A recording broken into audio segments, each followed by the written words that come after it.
Empezamos ahora y ha comenzado a grabar. Bueno, ya hay un número considerable, así que empezamos. Yo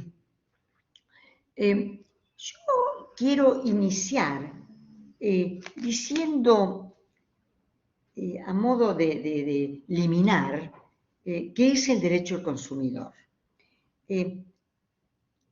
Cuando pienso en eso, pienso en el estatuto del comerciante. Nada que ver tiene uno con otro. Acuérdense que el comerciante ya no figura, lo habíamos visto en derecho empresarial, ya no figura como tal dentro del ordenamiento unificado. Así que, pero cuando pienso en el consumidor, pienso en ese sentido, ¿no? ¿Y qué significa esto? Porque el derecho del consumidor es un sistema global, ¿no? Y ese sistema está compuesto, conformado por normas, por principios, por instituciones o por instrumentos, ¿no? Que se van a ir implementando y que van a consagrar, o mejor dicho, estar consagrados por el ordenamiento legal, y siempre en favor del consumidor, ¿no? ¿Y qué genera? Justamente le va a generar o garantizar en el mercado una posición de equilibrio. ¿Por qué? En sus relaciones con los empresarios. ¿Por qué? Y porque siempre está su posición debilitada. Entonces, la idea de este régimen es justamente lograr ese equilibrio de poder. ¿Cómo? Garantizándole a través de normas y principios yo diría, un peso y contrapeso que se acerque al empresario, al proveedor. La ley 26.994, acuérdense ustedes que es la ley que sanciona el Código Civil y Comercial de la Nación, mantiene ese principio contemplado, ¿no?, en el artículo 3 de la ley 24.240, digamos, ese principio de protección, de garantía, pero a su vez, con un elemento sustancial que es la posibilidad de adentrarse en el consumo sustancial. Entonces, eso sería el estatuto, toda esta normativa, todos estos principios sería el estatuto del derecho de consumo. Entonces, veo en el Código Civil y Comercial de la Nación que siguió una metodología que mira a un país foráneo como es Alemania, ¿no? ¿Y por qué digo esto? Porque en esta materia normó una parte general, luego una parte general de los contratos y también una parte general del consumo, que dentro de este incluye el concepto de contrato de consumo. Es necesario que ustedes tengan en consideración lo siguiente. Tenemos un Código Civil y Comercial de la Nación que habla sobre el derecho del consumidor, el derecho del consumo y todos sus principios. Tenemos una ley de defensa del consumidor, que es la 24.240, que sabemos que fue modificada por la 26.361 en el año 2008. Esa está vigente. Lo que sucedió que la irrupción de la 26994 del Código Civil y Comercial modificó algunos artículos, como el primero, el 8, si la memoria no me falla, el 40 bis y el 50. Entonces, todo ello hay que tenerlo en cuenta, pero además, esa ley que tiene una compaginación con el Código Civil y Comercial, también hay que integrarlos con la Ley Defensa de la Competencia, la 25156, y la de Lealtad Comercial, que es la 22802. Todas estas normativas están vigentes. Ergo, si están vigentes, se aplica. ¿Por qué? Porque no quiere decir que se va a aplicar primero el código y luego la ley. No, se va a aplicar lo que sea más beneficioso para el consumidor o usuario. Eso es lo que va a aplicarse en el momento de dirimirse una cuestión donde subyace una problemática en perjuicio de ellos. Entonces, esa es la idea. Entonces, en resumen, fíjense que en los fundamentos del anteproyecto de la ley 26994, en los fundamentos, se explica por qué el contrato de consumo constituyó finalmente una fragmentación del tipo general de los contratos, ¿no? Y de ahí la necesidad de incorporar una regulación en la parte general, ¿no? Porque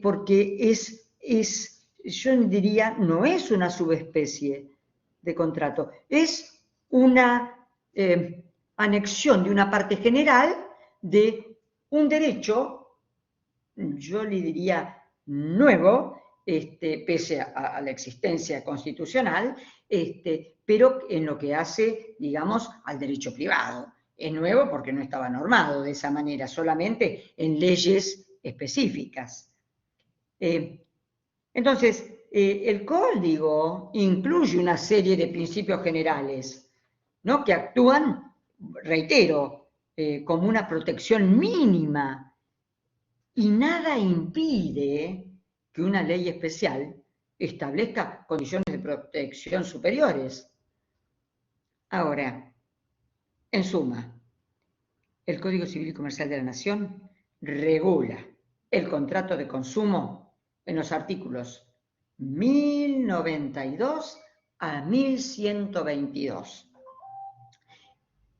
Y reitero, no deroga la ley 24240, sino que modifique las leyes, los artículos que mencioné, que era el primero, el 8, el 40 bis y el 50. O sea, eso es toda la normativa que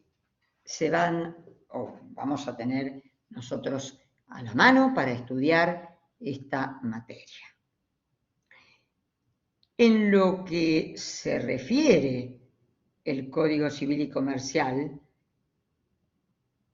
a los contratos en general, básicamente los contratos los podemos clasificar en dos categorías: los discrecionales o paritarios y los no discrecionales o no paritarios. ¿Qué son los discrecionales? Los discrecionales son cuando las partes tienen amplia libertad para contratar y por ende va a existir una igualdad paritaria. ¿Sobre qué? Sobre la negociación de las cláusulas contractuales. Ahí está la paridad en los discrecionales, cosa que no se da en los no discrecionales. En estos, fíjense que el legislador, ¿qué entiende? que no hay una situación de igualdad entre las partes contratantes, ¿no? Y que está motivado por una situación de poder o por circunstancias propias del negocio y de la relación contractual, ¿no? Entonces, alguna de las partes prevalece. En este caso, eso es en general en el no discrecional. Pero ahora hacemos una diferenciación. Dentro de los no discrecionales tenemos al contrato de adhesión o cláusulas generales predispuestas y al contrato de consumo. ¿Y qué diferencia hay? Muy bien, en el contrato de adhesión, una de las partes está en una posición de debilidad, no porque se le impide negociar en cuanto a cláusulas generales. ¿No? Es decir, la otra parte ya prehizo, ¿no?, el contrato, las condiciones y las cláusulas, cómo van a estar desarrolladas. Y el cocontratante no puede apartarse de ellas, si no, no hay contrato. Ese es, digamos, el contrato de adhesión. En el contrato de consumo, que es la otra categoría, también existe debilidad. La situación de debilidad se presenta por enfrentarse el proveedor con el consumidor o usuario en una relación de consumo. Eso es el contrato de consumo. Digamos, en estos dos últimos hay debilidad. Pero, obviamente, la caracterización es el enfrentamiento que tiene, en este caso, el proveedor con el usuario o el consumidor. ¿Y qué es una situación de paridad? ¿Qué? ¿Qué significa? ¿Qué extensión tiene? Significa que ambos contratantes gocen de tutela, de igualdad, ¿no?, en cuanto a la protección normática. La ley tiene que preservar de igual forma a las partes. Eso es la paridad jurídica, cosa que no se da en el contrato de adhesión ni en el contrato de consumo. De ahí es que surgió todo este derecho del consumidor normado en este nuevo ordenamiento unificado. Ahora hablamos del contrato de consumo específico. En los contratos de consumo, la caracterización, yo diría diferencial, va a estar dada justamente por la protección constitucional que el propio artículo 42 de la Carta Magna acuerda a la figura del consumidor usuario, ¿no?, como sujeto susceptible de una tutela especial. Y justamente en razón de lo que acabo de exponer, ¿no?, en razón de su posición afectada, bueno, tengo tos, que ocupa en la relación jurídica con los proveedores, ¿no?, de bienes y servicios, ¿no?, o frente a su posición debilitada frente a la empresa, ¿no?, dedicada a esta producción o a esta prestación, ¿no?, respecto de quién y de quienes los adquieren o los utilizan, ¿no?, y estos van a ser los destinatarios finales, ¿no? Esto es digamos, el hilo conductor que tiene el Código Unificado. ¿Por qué? Porque la debilidad existe y hay que prevenirla. Por eso, el 1093 va a definir al contrato de consumo y y estos son reconocidos por la legislación como no discrecionales o paritarios, ¿no? Porque pertenecen al derecho de consumo. Tienen un carácter tuitivo, es decir, de protección de la parte más débil en la relación jurídica y económica, que son justamente los usuarios o consumidores. Y es el carácter tuitivo la razón que va a justificar la existencia del derecho de consumo. Y se va a proteger con mayor fuerza al consumidor o al usuario frente al proveedor o al empresario en esta relación de consumo. Presten atención por el carácter tuitivo. Fíjense que en una relación de consumo, en estos contratos, se vislumbra, se advierte, pero en forma clara, palmaria, se advierte las asimetrías que existen, por ejemplo, en la relación de poder, ¿no? Ya sea económica, financiera, social. Hay asimetrías entre el que produce bienes o servicios, ¿no? Y el que consume o los utiliza. Después, la información. La información es otro tema que está en inferioridad de condiciones el usuario. El proveedor va a conocer respecto de lo que produce, anticipadamente ya sabe qué características propias lo tienen, ¿no? Entonces, el usuario consumidor depende de la información que le vaya a prestar el proveedor, que le debe prestar, ¿no? Después, en el ámbito contractual es prácticamente nulo en los usuarios el no poder negociar las cláusulas o condiciones de la relación de consumo. Es muy raro, ¿no? Normalmente las cláusulas ya están predichas, ¿no? Se puede negociar, pero no hay una libertad negocial como sí están en los paritarios. Después, esa necesidad. El proveedor coloca el producto o servicio masivamente, ¿no? Es decir, teniendo en cuenta un universo amplísimo, ¿no? Mientras que el usuario consumidor solo tiene la necesidad individual de ese consumo en un determinado tiempo y espacio. Otra cuestión asimétrica es la cuestión de subsistencia. Ojo, que la mayoría de las relaciones de consumo tiene un fundamento en lo social, en lo económico, alimentos, salud, confort, recreación,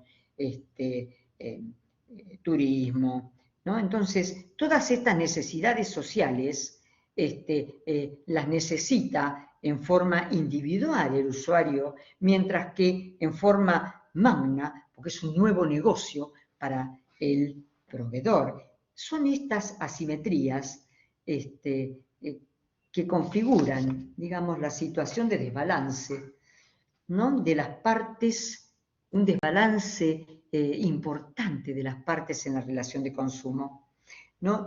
Y así se conformó el principio favor consumatoris, que es el equivalente al favor debitoris, ¿no? Que se aplica a las obligaciones onerosas.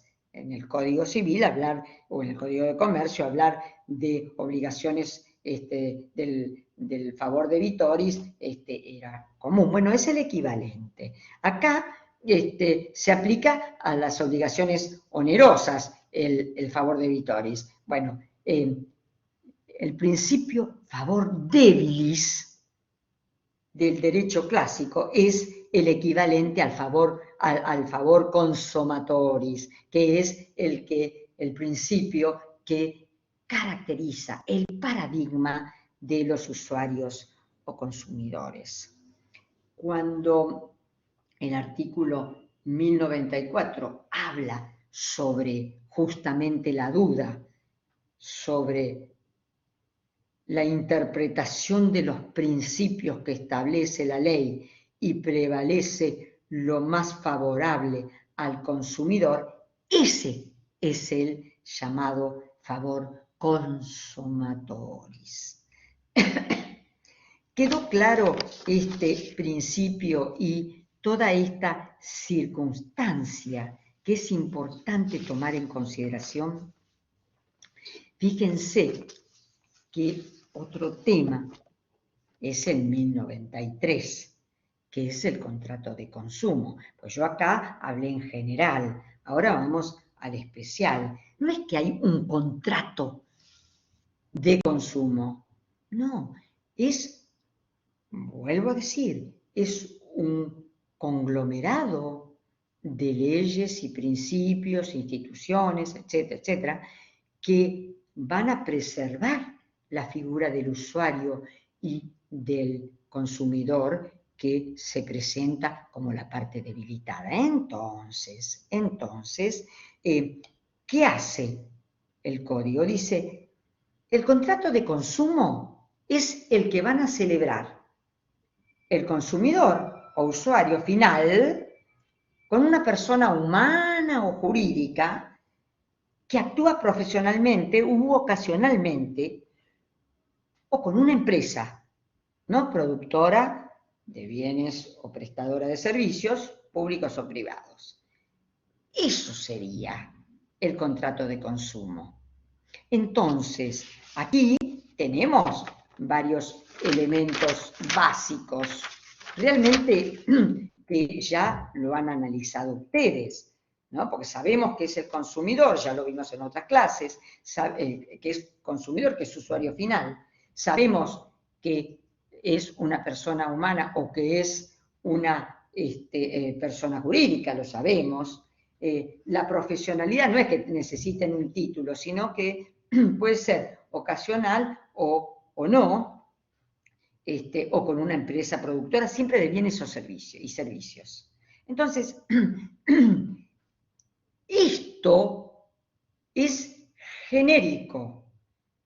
La ley, si lo analizamos al código, sí estipula los contratos bancarios, los cementerios privados y los tiempos compartidos como si fueran contratos de consumo, lo dice específicamente, pero no quiere decir que la normativa del contrato de consumo no se aplique a otras situaciones, ¿no? Entonces, ¿qué quiero decir con esto? ¿Se va a aplicar a un contrato de venta? Sí, puede ser, si se dan las características. Si yo puedo demostrar que existe un desbalance, ¿no?, en la compraventa de ese inmueble, por supuesto que puedo aplicar la normativa del contrato de consumo. Y para ello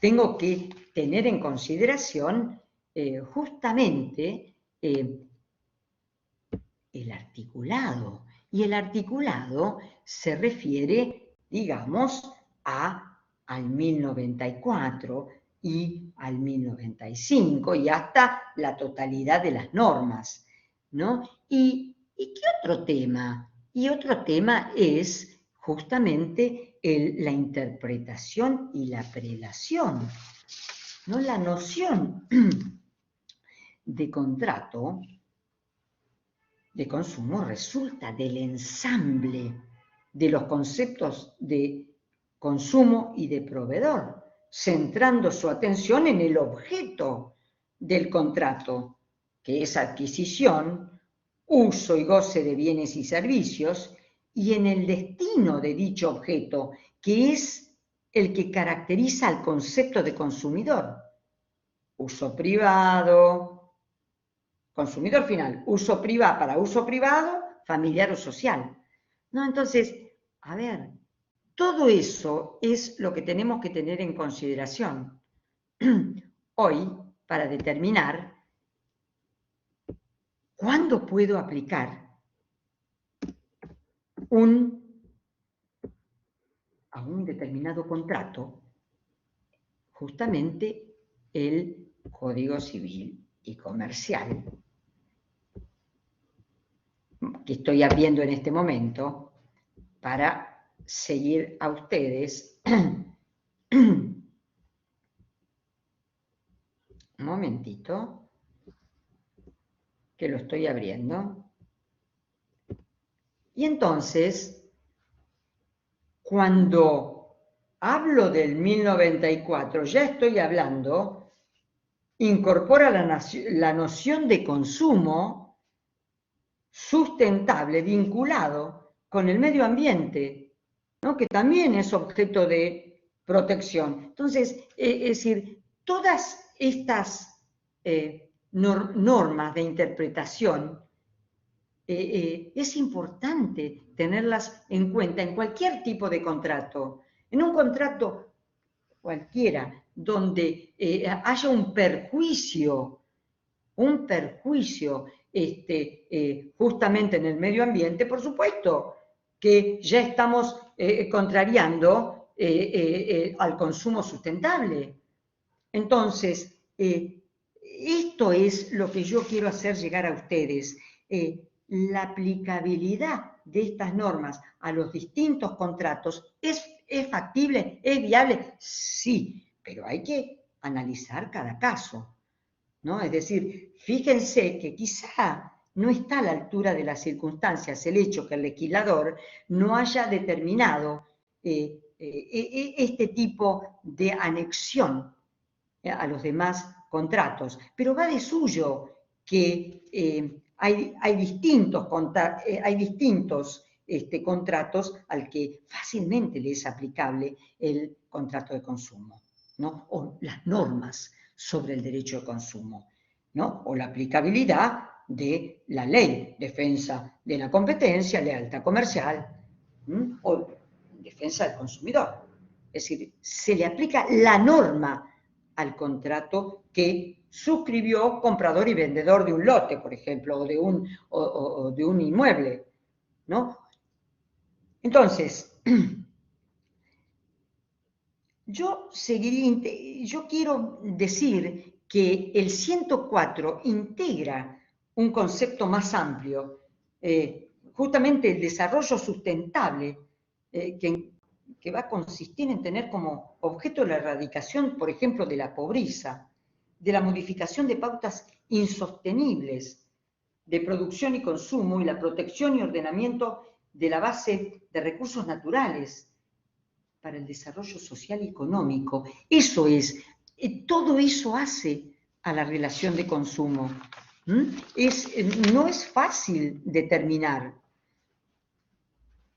¿Por qué? Porque además del factor del principio consumatoris, se consagran también otras dos pautas de interpretación, porque estamos hablando de la interpretación, ¿no? que requiere toda esta materia, ¿no? Y fíjense que el artículo 1095, como el artículo 37 de la Ley de Defensa de la Competencia, disponen que el contrato se interpreta, los dos artículos se interpretan en el sentido más favorable para el consumidor y que cuando existan dudas se aplique la ley menos gravosa para este.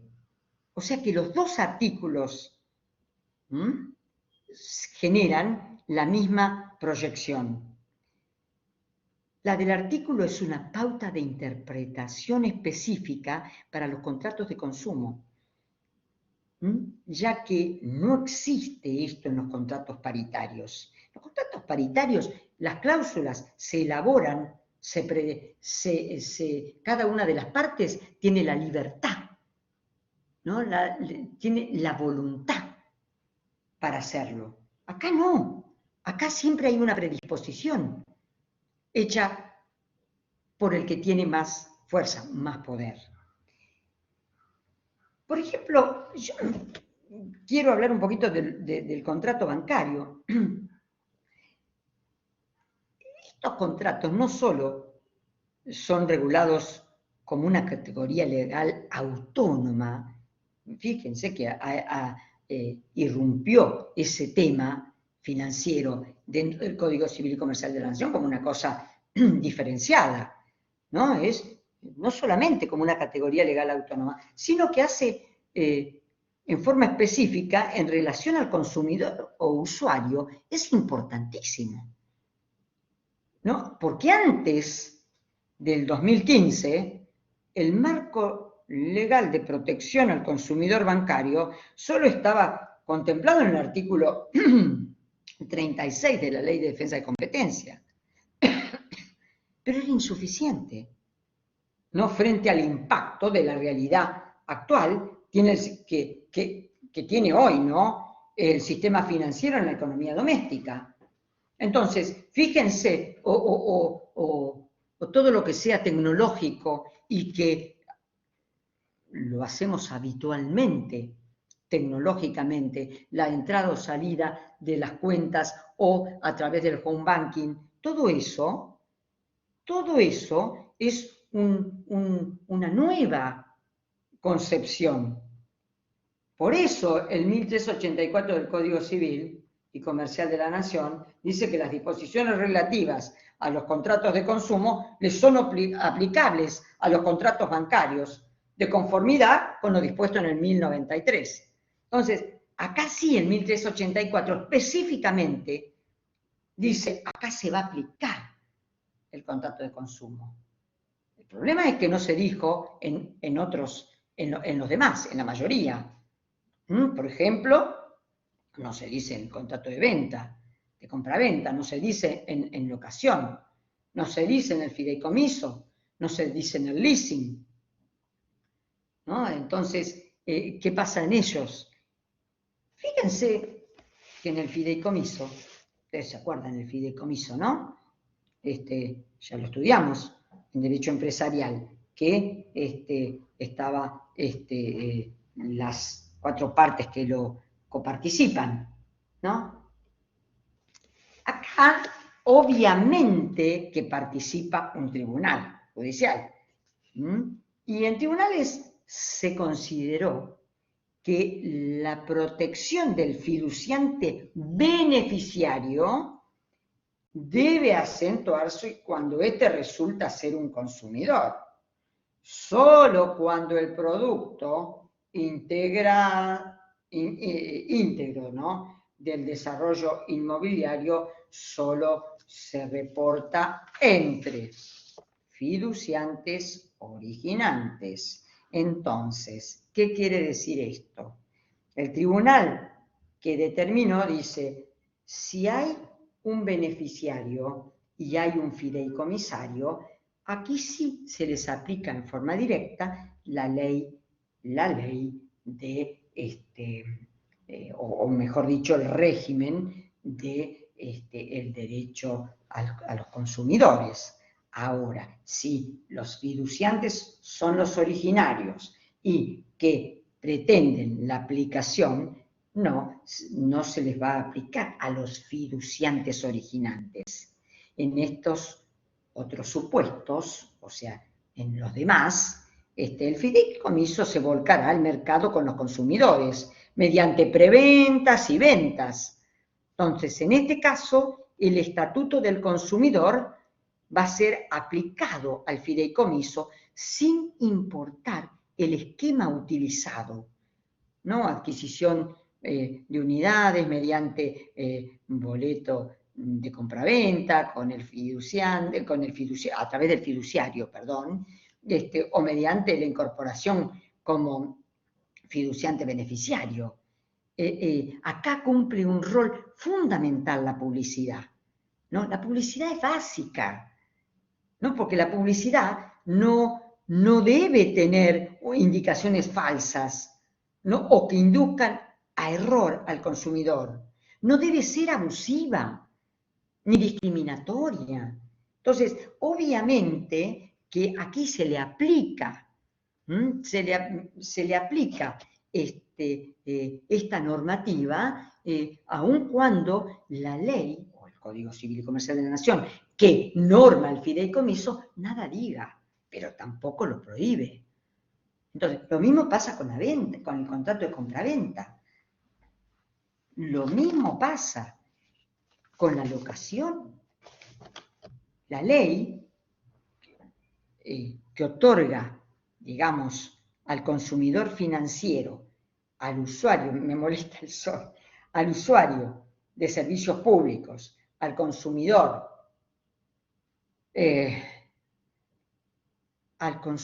pasajero, al consumidor turista, al consumidor paciente, etcétera, etcétera. Entonces, ¿cuál sería el motivo para excluir como consumidor final al locatario? ¿Qué es lo que lleva a esto? Evidentemente está en igualdad de condiciones que en un contrato de venta, ¿no? El locatario que se encuentra en una posición debilitada frente al locador. ¿Por qué no se puede aplicar la normativa? Claro que sí, no lo dice la ley, pero tampoco lo prohíbe. Seguramente que no le va a convenir al locador, ¿no?, la aplicación de esta normativa, ¿no? Pero cuando encontramos que la publicidad o hay cláusulas abusivas, ahí sí entraría a jugar la defensa del consumidor. Entonces, eso es lo que tenemos que tomar en consideración a la hora de dirimir un cuestionamiento. Voy a bajar un poquitito la persiana.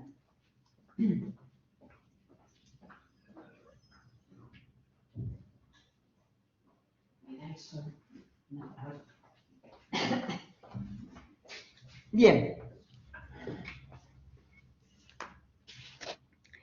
Yo diría que en las relaciones de consumo hay que entender lo siguiente. Es una cadena formada por varios eslabones. En ambas partes, en ambas puntas, estarán por un lado el consumidor o usuario y por el otro está el proveedor. En el medio de esta cadena de eslabones convivirán los distintos vínculos contractuales y extracontractuales, ¿no?, que se encuentran a lo largo de esta cadena de producción de bienes y servicios, ¿no? Y que van a ser precedentes, van a preceder al contrato de consumo o que son consecuencia directa de este contrato de consumo, en el caso de existir.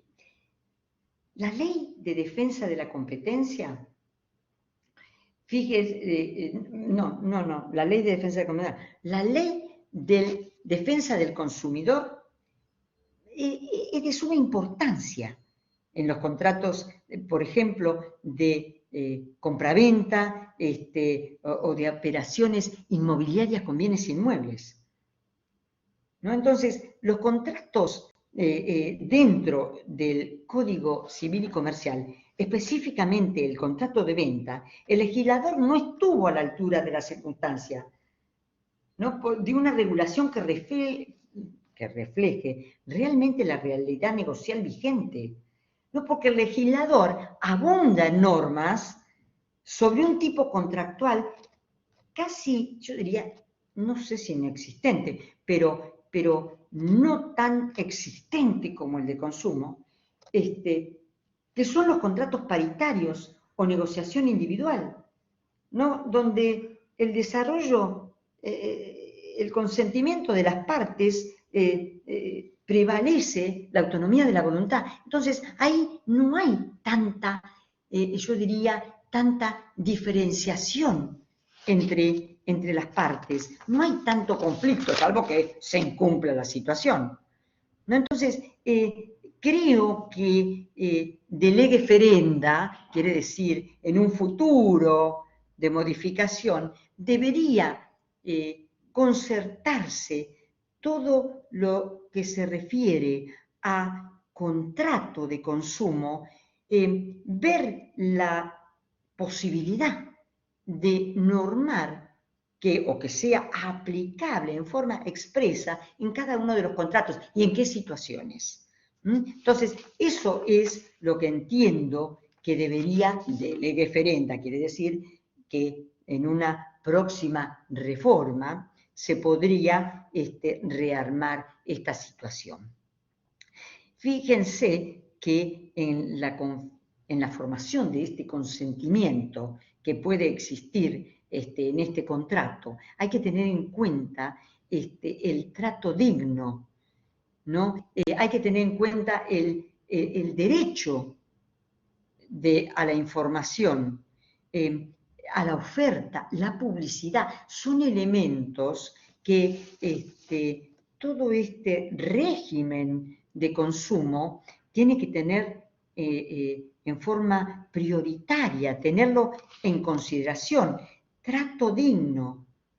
¿Por qué? Porque los proveedores deben garantizar condiciones de atención y trato digno a los consumidores y usuarios. ¿Y qué es dignidad humana? Es el centro sobre el que gira la organización de los derechos fundamentales en la Constitución y en los pactos internacionales. Entonces, el trato digno está contenido en el artículo 42 del Código de la Constitución Nacional. Podríamos decir que es el derecho al honor. Entonces, además del trato digno, lo que el 1098 habla, también de un trato equitativo, ¿no? Alude al concepto de equidad, de igualdad, ¿no? Se trata de la constante búsqueda de la justicia social. Entonces, el trato equitativo, no discriminatorio, es decir, son todos los elementos que hay que tener en cuenta al momento de la conformación del consentimiento. La información es fundamental. ¿Qué debe decir el proveedor al usuario? La publicidad. Son cosas distintas, información y publicidad. La información se informa, se pone en conocimiento. La publicidad se da a saber, pero ya yo diría, con una necesidad o con una instauración de venta del producto o servicio, ¿no? Entonces hay que tener en cuenta cómo es. La publicidad no puede ser engañosa, ¿no? El uso de informaciones inexactas, evidentemente que puede inducir al error, ¿no? Y con eso sobre elementos esenciales del producto o servicio y que le va a generar al usuario le va a generar un perjuicio al consumidor o usuario. Ahora, no es necesario probar la intención dolosa del proveedor para que la publicidad sea considerada engañosa. Además, la publicidad también puede ser omisiva o subliminal, ¿no? Están implícitamente receptadas en las normas, ¿no? Que son supuestos innominados de publicidad engañosa. Serían, digamos, engañosa, el carácter engañoso de una publicidad es una cuestión de hecho, ¿no? Que será valorada en cada situación. Y cuyo fin, ¿qué es? Evaluar la capacidad individual de los consumidores para ver digamos, qué vía o qué daño puede ocasionarle el desconocimiento, ¿no? Las simples exageraciones de un mensaje publicitario no la convierten en una publicidad engañosa. Por eso, cada caso para determinar si la publicidad es engañosa o bien omisiva o subliminal, ahí ya tendríamos que entrar a hacer una evaluación. Luego está la publicidad comparativa, es cuando se entra a comparar con otros productos de la competencia. Esto cada vez está más flexible en cuanto a una publicidad comparativa. Y después, bueno, está el género de la abusiva. Yo diría que la abusiva es el género y discriminatoria y perjudicial son las especies. Entonces, todas esas publicidades generan una, yo diría, importante, un importante perjuicio para el usuario. Y luego, por último, vamos a hablar de las modalidades especiales. Yo diría que el 1104, que son los contratos celebrados fuera de los establecimientos comerciales, hay una integración normática. 1104, 32 de la Ley Defensa de la Competencia, ¿no? Porque el 32 solamente se refería a la venta domiciliaria, ¿no? En cambio, el 1104 ya habla en forma mucho más amplia. ¿Por qué? Y porque ya habla de contratos celebrados fuera de establecimientos, ¿no? Entonces ya está comprendido en la categoría de un contrato donde se celebra fuera del establecimiento comercial del proveedor, ¿no? Entonces la oferta o la propuesta sobre un bien, ¿no? O servicio donde el contrato se concluye en un domicilio y lugar, por ejemplo, del consumidor, ¿no? O en la vía pública, o por medio de correspondencia. Fíjense la amplitud, ¿no? Los que resultan de una convocatoria al consumidor usuario, al establecimiento del proveedor o a otro sitio, ¿no? Entonces, quiere decir que aquí da mucha amplitud en cuanto a la modalidad de un contrato que no se hace en el establecimiento comercial. Lo mismo, los contratos celebrados a distancia son distintos, es diferente. No es como, ¿por qué? Porque interviene la tecnología. El uso de medios de comunicación a distancia pueden ser utilizados en forma simultánea, o medios postales, electrónicos, de comunicaciones, así como servicios de radio, televisión o prensa. O sea, dan una posibilidad. Aquí hay que tener cuidado con las cláusulas, ¿no? Hay que tener, rige el 1117 a 1119 con relación a las cláusulas abusivas, que eso va a ser materia de otra charla.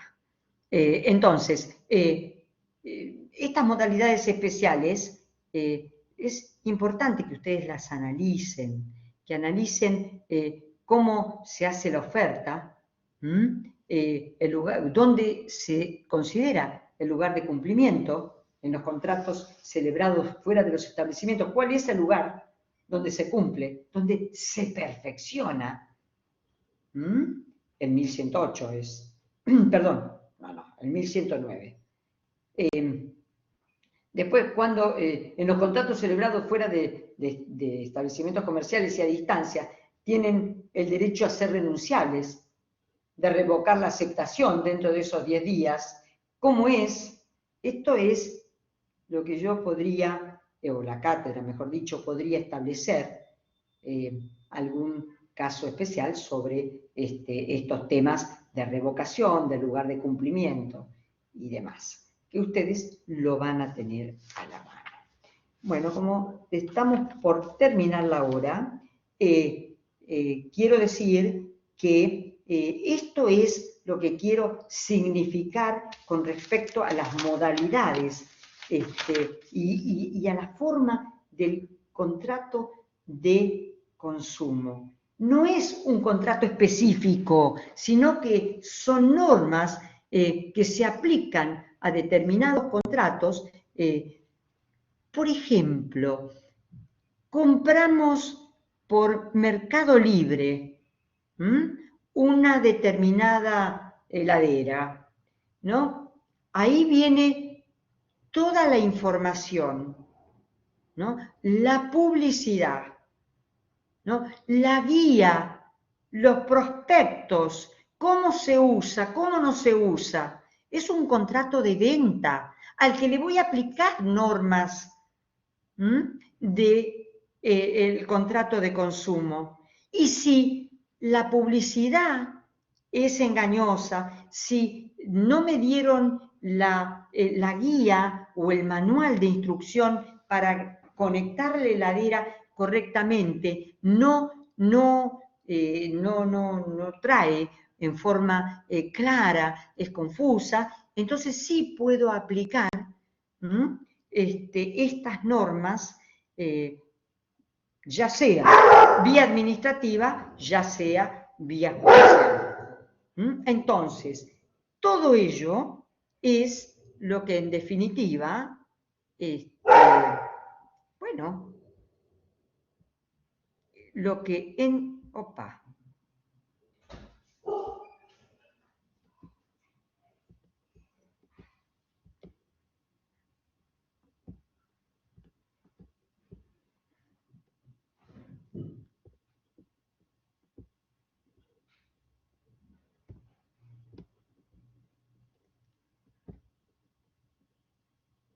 Lo que en definitiva se me había cortado, es todo lo que en definitiva deben aplicar a la normativa contractual, a las cláusulas.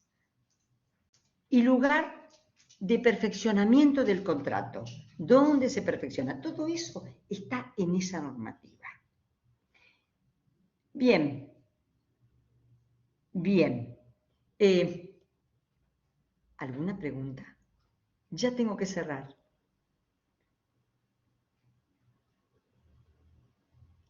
El día 13, entonces, el día 13 es el parcial. Hay 2 horarios. Ya ahora estoy reenviando las preguntas. Van a ser 2 preguntas a resolver.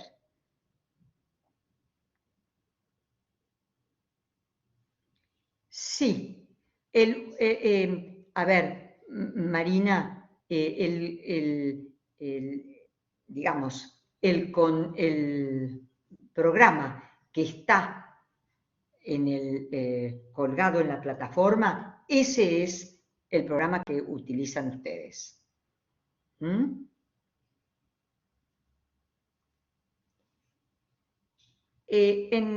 A ver, Silvia, los principios, bueno, primero la clase, ustedes la pueden escuchar, y los principios lo pueden ver en el manual, en el tomo 1 o 2, no me acuerdo cuál es, del contratos del doctor Vítolo, que me parece que es uno de los más claros para los alumnos. Así que cualquier cosa ustedes pueden analizar ahí el tema de los principios. El principio que quiero que ustedes tomen en consideración es el principio favor consumatoris, que es o que es lo mismo, el favor debilis, que es, eso se hablaba en el derecho clásico, pero es el propio el proconsumidor. Bien, Florencia. Es exactamente, Florencia. Bueno, nos estamos viendo entonces el 13, tanto la doctora Balbi como la doctora Cosentino van a estar acompañándolos en caso de duda con relación a cualquier cuestión que se les presente durante el examen. El examen es de 1 hora y media y Cuidado, tienen 15 minutos para subirlo a plataforma, pero tienen que ser subido a plataforma, porque si no, el examen no puede ser corregido. ¿Queda claro? Tiene que subirse a plataforma. Si llegaran a tener algún inconveniente, me lo comentan a la profesora que esté, o a mí, o si no, a mesa general de ayuda. Pero no queden con el examen así, tienen que subirlo y les va a decir, la plataforma le va a indicar si subió o no. Muy bien, nos estamos viendo. Hasta luego.